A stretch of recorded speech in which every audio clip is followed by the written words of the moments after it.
Senator Murray. Thank you very much, Mr. Chairman. Welcome, Secretary Buttigieg. Great to see you again. Thanks for joining us, and thank you for all of your continued partnership. We all appreciate it. You know, I have spoken to people in communities across Washington State who are really excited about the bipartisan infrastructure law, from the robust investments in the existing programs to fund priorities like the RAISE grants that I created way back in 2009, to brand new programs like the culvert removal and replacement program. Every community in my home state stands to benefit from different parts of the bipartisan infrastructure law, and we all are excited. I was also really thrilled to see the President's new budget lay out a very strategic plan for implementing the dozens of new grant programs and for ensuring set-asides for our communities that often struggle to access these federal funds, as well as technical assistance and support to help them get through that application process. So let me start with the question on the importance of salmon recovery in the Pacific Northwest. You and I have talked about this before. One of my top priorities in the bipartisan infrastructure law was dedicated funding for salmon recovery, fish passage, and habitat restoration. That law made some very important progress on that front, including $200 million in dedicated funding for each of the next 5 fiscal years to support that new culvert removal and replacement program. This is really an important priority for us, and I can't overstate it to you how important it is to the Pacific Northwest. Salmon are just foundational to Washington State's economy and our heritage and our tribal treaty obligations as well.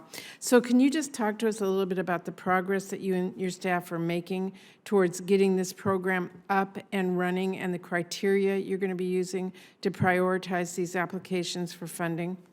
Thank you. I certainly recognize the importance of this program to the regional and ultimately the national economy. And as you mentioned, there are advance appropriations of $200 million for fiscal 23 for this culverts grant program. And that's available for replacement or for removal or for repair of the culverts or weirs that could improve or restore passage for salmon and other anadromous fish. And there are other infrastructure investments that may be relevant and needed as well. So we are aiming to get the notice of funding opportunity out this summer.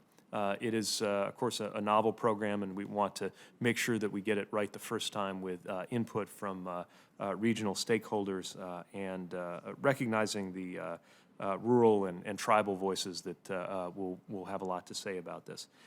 And what we recognize also is that this is going to play a role in the recovery of endangered species and the restoration of habitats. So we will tune the criteria toward the concerns that led to the creation of this program in the first place, and very much looking forward to being able to first get that NOFO out and then begin making award announcements thereafter. Okay, great. Really appreciate that.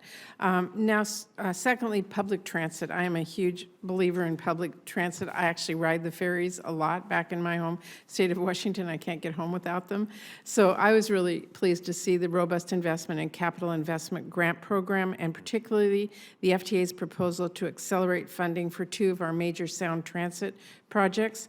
I can't tell you how important this is to the Puget Sound region, because at the end of the day, public transit is really about people and getting them to where they need to go and connecting them to jobs and opportunity. Sound Transit plans to secure FFGAs for 4 additional link extensions: West Seattle, Ballard Link, Tacoma Dome, and Everett Link.